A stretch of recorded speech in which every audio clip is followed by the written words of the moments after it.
I'm going to let you in on a little industry secret: the Premier League table lies.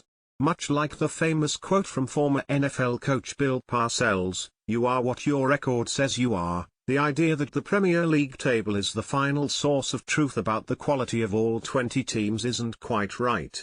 And I don't even mean that in some confusing, underlying numbers why, your eyes are lying to you kind of way. Although, that is also true. Instead, I mean that all the Premier League table tells us through 38 games is how many points all 20 teams won in relation to each other. Yeah? Okay, dude, what are you getting at? Unlike American sports with playoffs or even the Champions League, you actually don't have to beat the best in order to be the best. Outside of the 2 games you get against the best teams in the league, your standing in the table is largely determined by how well or poorly everyone else plays against each other.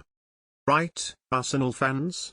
The Gunners took 4 out of 6 points against both Manchester City and Liverpool, outscoring the last 2 teams to win the Premier League title by a combined 5-2 scoreline over 4 games. And yet, the Gunners head into the final weekend of the season with just a 7% chance of winning the league, per ESPN Bet's odds. The main reason Arsenal are unlikely to win the league is not that Arsenal aren't a title-caliber team, it's that they happen to be a title-caliber team in the same season as Manchester City, the title-caliber team in 6 of the least 7 years. Regardless of what happens on Sunday in the final matchday of the campaign, this season is going to produce at least one of the greatest second-place teams in Premier League history, and it'll also mark the end of the road for the greatest second-place manager in Premier League history.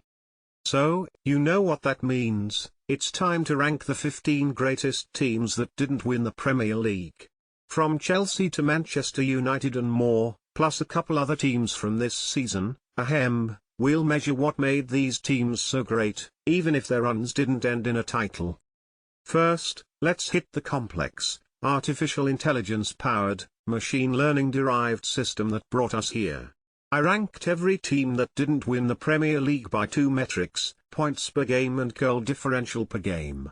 We're using per game numbers because the Premier League season was 42 games long until 1995, when it switched to the current 38-game structure. Then, I added up each team's 2 rankings and the team with the lowest total got first, the team with the second lowest total got second, and so on.